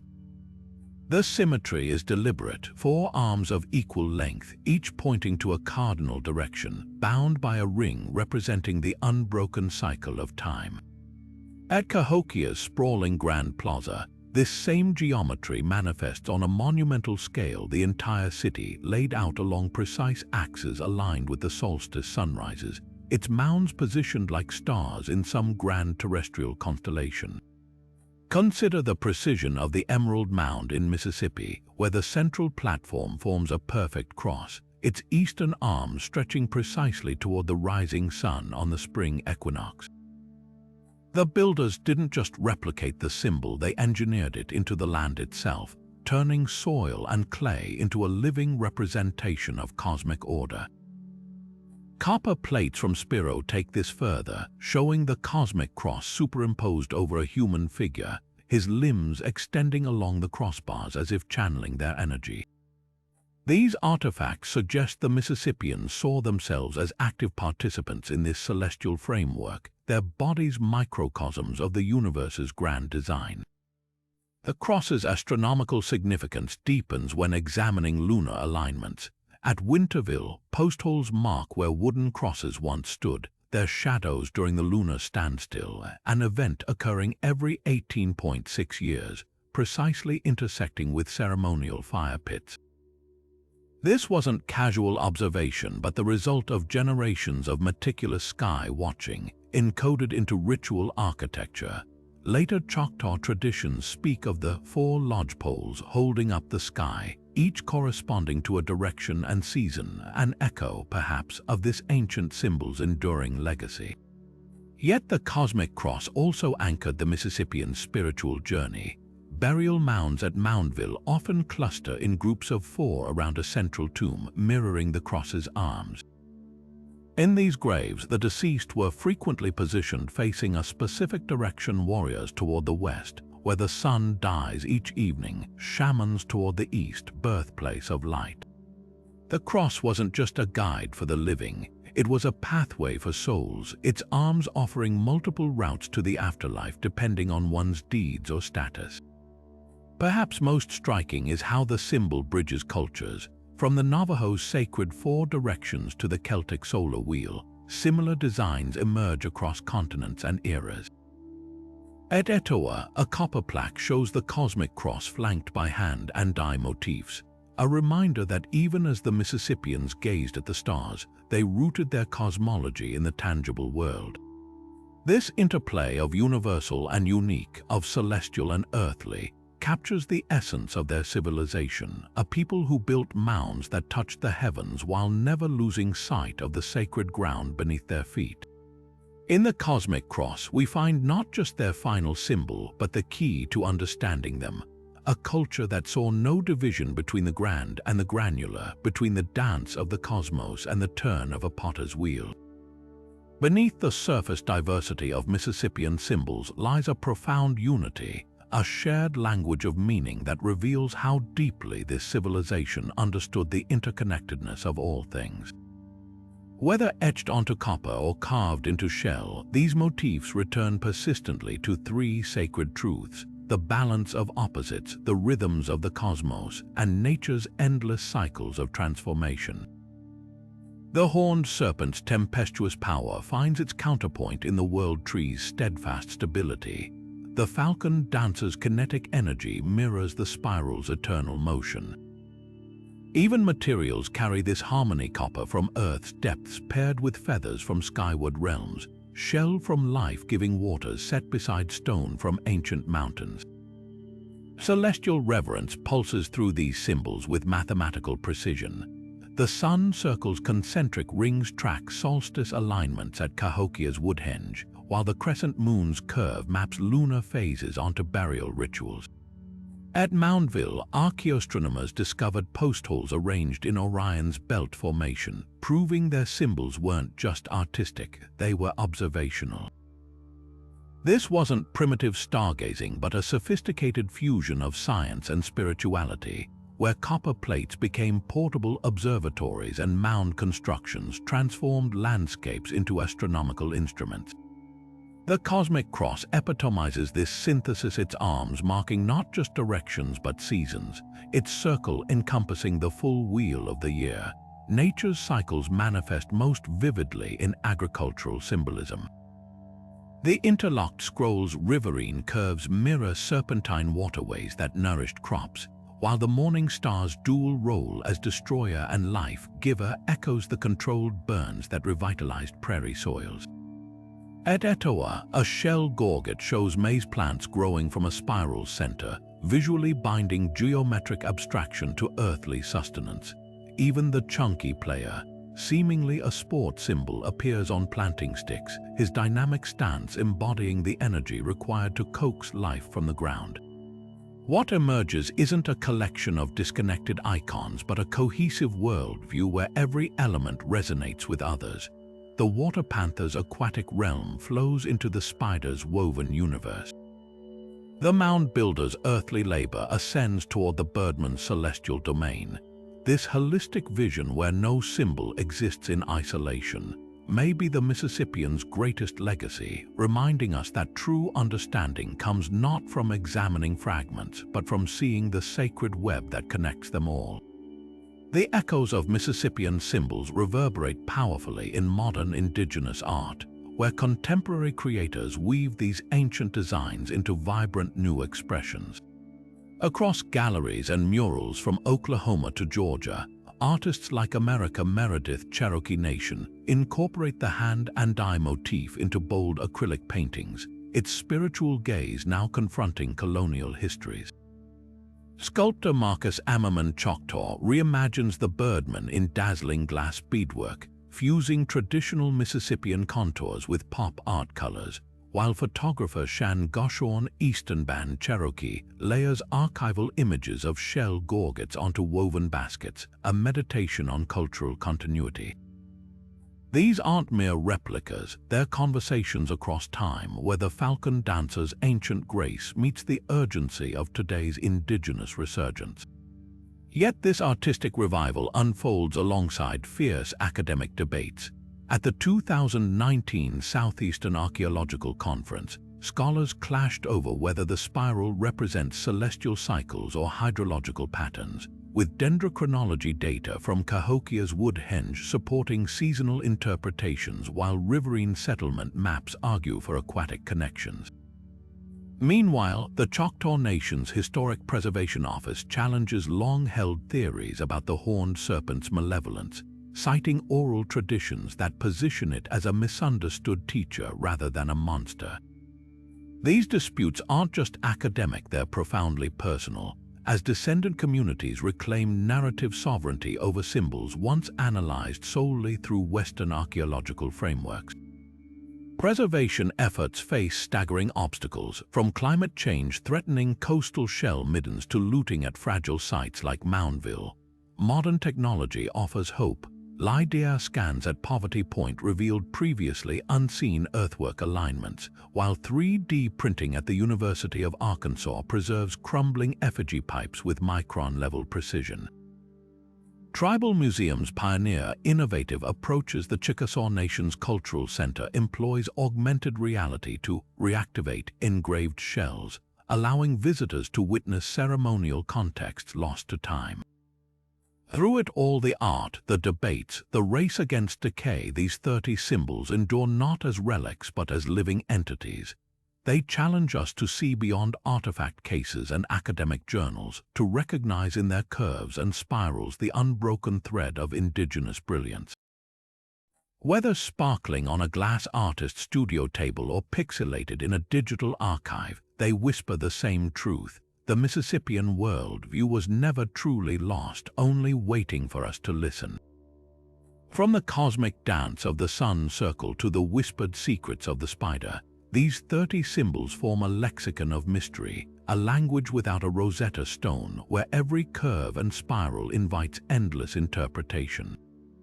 The Mississippians left no dictionaries, no instruction manuals, only these tantalizing clues etched in copper and shell. Yet their legacy pulses through time, challenging us to see beyond artifacts and into the minds of a people who mapped the universe in symbols as fluid as river currents and as enduring as the mounds they built.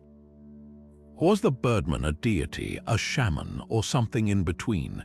Did the hand and eye watch over the living or guide the dead? The beauty lies in the questions themselves, each theory a thread in the grand tapestry of understanding. This isn't just ancient history, it's a mirror. The way we interpret these symbols says as much about us as it does about their creators. A modern astronomer might see the cross in circle as a celestial map, while a farmer recognizes the spiral's echo in whirlpools of spring floods. An artist admires the falcon dancer's dynamic grace, and a spiritual seeker feels the world tree's roots anchoring their own beliefs. There are no wrong answers here, only layers waiting to be peeled back. Now we turn the conversation over to you. Which symbol lingers in your thoughts? Does the water panther's eerie gaze haunt your imagination, or does the quiet wisdom of the crescent moon speak to you? Share your favorites in the comments. Let's build a living dialogue across centuries. And if these mysteries have ignited your curiosity, join us for more journeys into the shadows of history. Hit subscribe and together we'll keep unraveling the threads of the past, one enigmatic symbol at a time. The Mississippians may be silent, but their art still whispers if you're willing to listen.